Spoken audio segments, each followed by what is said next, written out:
When you read Proverbs chapter 22, verse 3, it reads, "A prudent man foreseeth the evil, and hideth himself, but the simple pass on and are punished." Let's repeat that. A prudent man foreseeth the evil, and hideth himself, but the simple pass on and are punished. It doesn't say the righteous foreseeth the evil, and does say the wicked pass on and are punished. Pay attention to that, because in Proverbs often there's a contrast between the righteous and the wicked. Here it talks about someone's awareness. A prudent individual is someone that looks at the bigger picture. A prudent individual is someone that notices things that others don't notice. A simple individual is someone who never looks at the bigger picture, and they're only interested in their own expectations. They're only operating in their own likes and dislikes, and everything else doesn't matter. Well, the majority of people are like that, but you have those that are prudent. You have those that look beyond. And people that look beyond, they will see things coming. Not only good stuff, because they will see good stuff coming, they will see opportunities, they will see a lot of good stuff, but they also will see the dangers. And because they notice things, they pass them by. They hide themselves.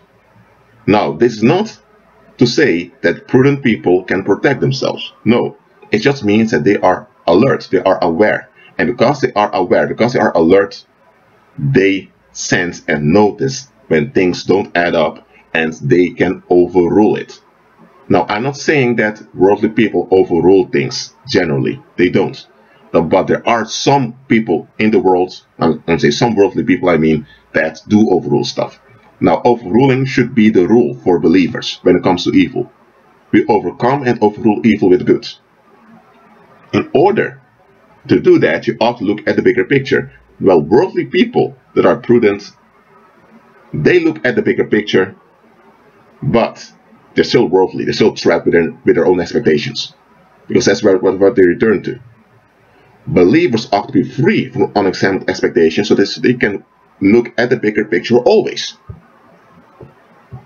Because, I said this before, the reason why a lot of people ended up in very bad situations, whether being exploited at the job, or whether they have crooks coming after them wanting to take their lives, or maybe it's they are in an abusive marriage where they are being drained emotionally and mentally, or whether it is that they're now in jail because they've been set up.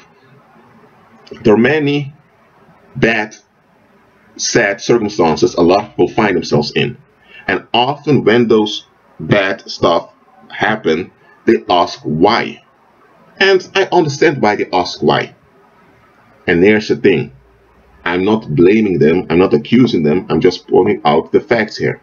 They did not see things coming. Now, you can't see everything coming, that's true, but you can notice when something isn't right.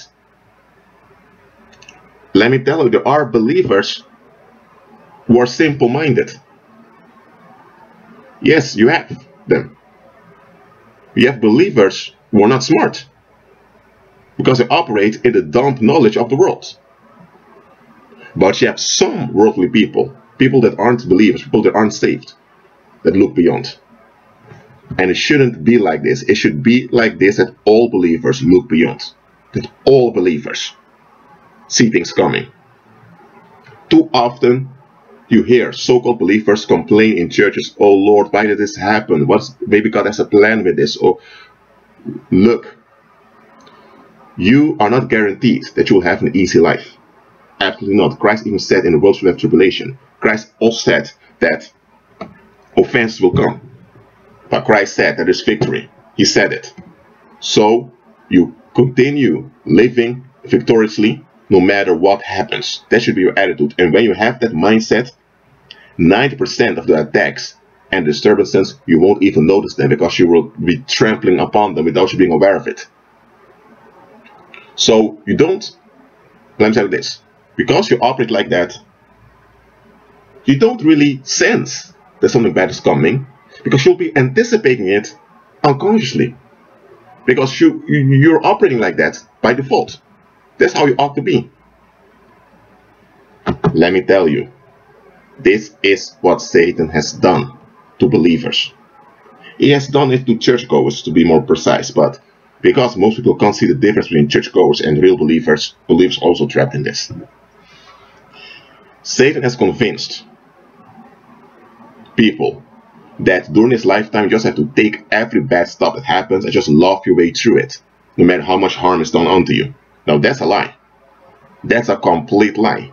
And Satan promotes this lie, and he comes with his solution, which is violence. So with one, you become violent and you attract danger, and with the other you absorb danger and you're destroyed. Both are evil.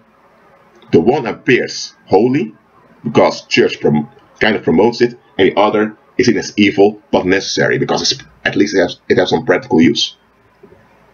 But the third way, the real way, to walk by faith, to operate supernaturally, they don't preach that in many churches. Most people don't even know this exists. Let me tell you, it's when you agree with Christ and walk supernaturally, it's then that you will overcome much evil, much harm, much accidents, and much tragedies are prevented by you because you walk by faith. And you're not even aware that you are preventing tragedies and bad stuff from happening. You're not aware of it. Because for you, it's default. After a while, you don't even notice when bad stuff are coming anymore. Not because you are simple-minded, but because you're so into the power. But nevertheless, the effect is there. When bad stuff are coming, you sense it and you are in safety. You anticipate without you being aware of it anymore. At the other hand, people that never look at the bigger picture, they'll be drawing danger onto themselves without being aware of it. Because they just don't look beyond. They never question anything. I'm telling you, this is not the time to be simple-minded. Now that the enemy is raging with all his deceptions, I'm telling you, be Christ-centered. Look beyond. Agree with him. Be at peace.